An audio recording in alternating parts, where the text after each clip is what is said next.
The Foreign Affairs Ministry says national unity is essential for Singapore's survival, and it will continue to strengthen resilience and unity in Singapore and overseas.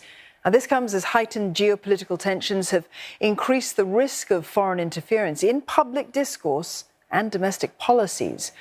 And with more Singaporeans resuming travel, MFA expects greater demand for consular services from people who may encounter problems overseas. It's looking to use technology and a new group of professional first responders.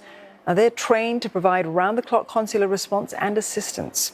One Singaporean living in Shanghai shared how the Consulate General there provided assistance during the pandemic to the Singaporean community.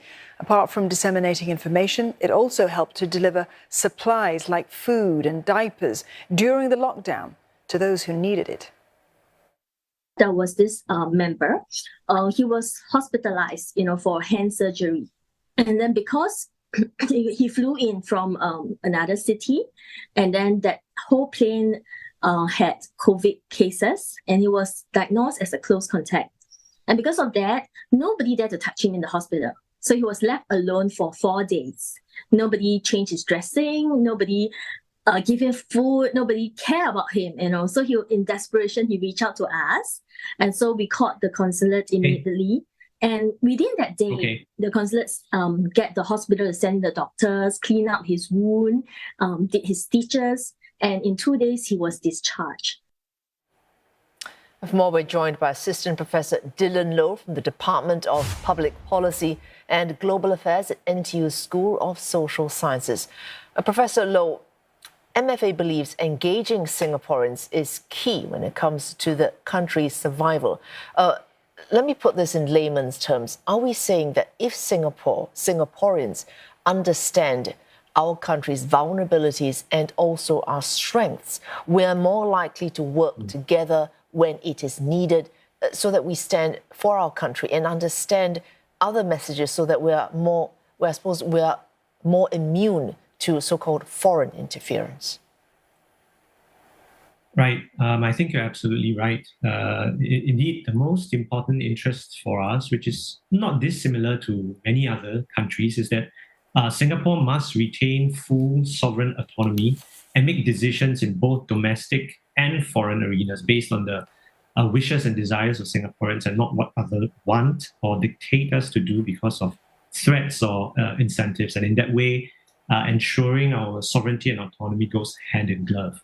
Things like international law, norms, principle of sovereign equality, inviolability of borders, and so on and so forth, serve that goal.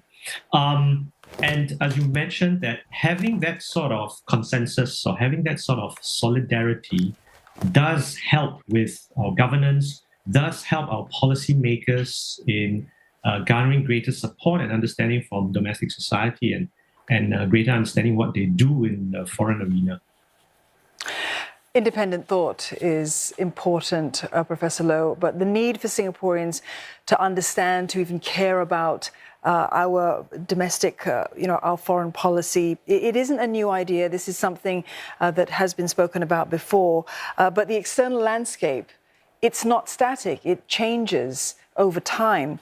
Why the need now to essentially understand global events better? Why do Singaporeans need to understand these emerging threats, perhaps with more clarity? Right.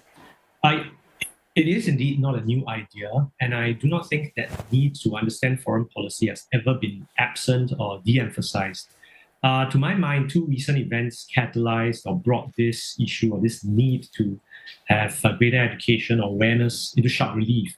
The first has been the war in Ukraine and the disquiet or even outright opposition by some people in Singapore on what we say very strong position, strong stance that we have taken on the war. Second, I think the intensification of US-China competition and the ways in which it is negatively degrading our sense of security has sharpened. So what was previously abstract or theoretical stuff that happens out there is now weighing in and having concrete implications for Singapore in their lived realities. As an upshot, I think major powers are also doubling down in trying to sway public opinion in various guises in different ways. So these two factors, to me, I think, demonstrated very clearly and continues to demonstrate clearly to the government that Singapore society needs to be better informed and armed with at least some basic understanding of Singapore's foreign policy.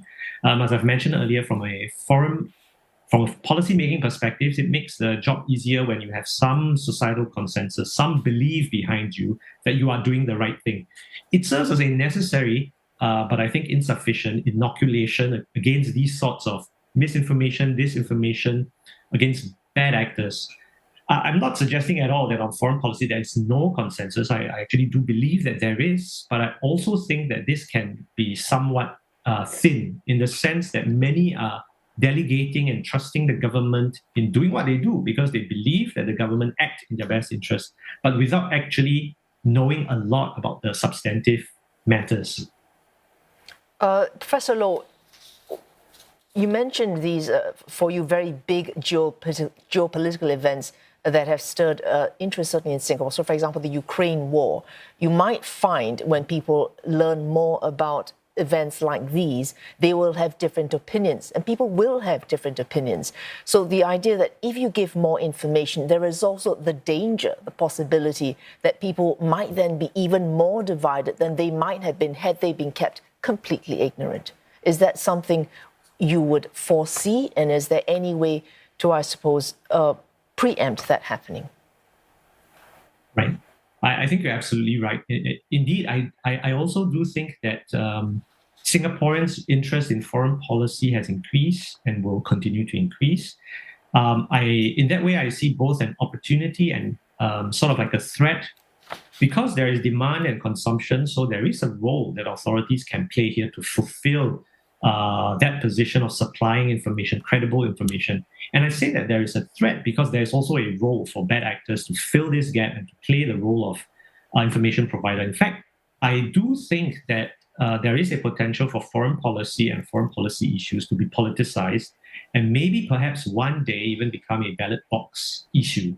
There are several reasons for this. I think one of this is just a natural offshoot of a more educated, more engaged citizenry, where they are generally more aware of international events.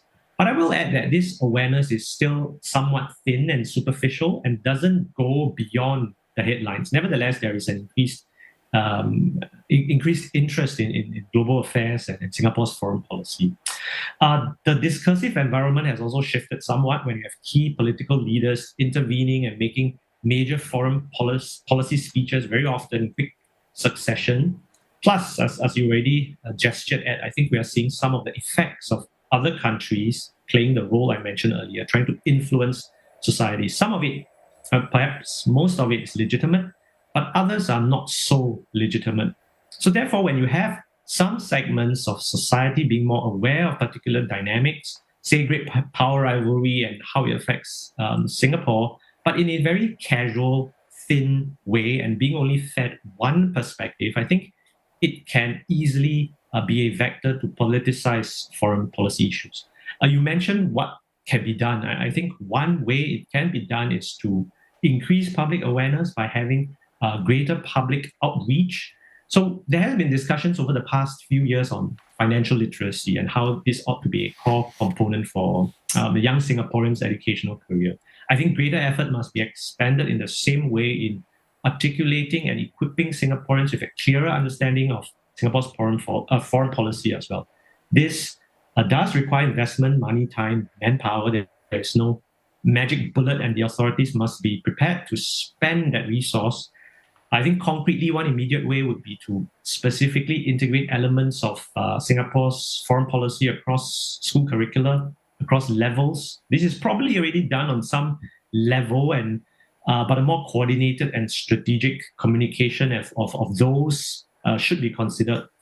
Finally, I will add that this should be done in a genuinely open manner. It will probably not have the desired effect if this is done in a unidirectional, I know best, take my word for it, full stop kind of engagement. Ideally, it should be collaborative, it should be consultative as far as possible. Right. Citizen panels, workshops. Yeah, it's a difficult road ahead. Other ways to. Right. Thank you so much for that. Assistant Professor Dylan Loh from NTU. Thank you.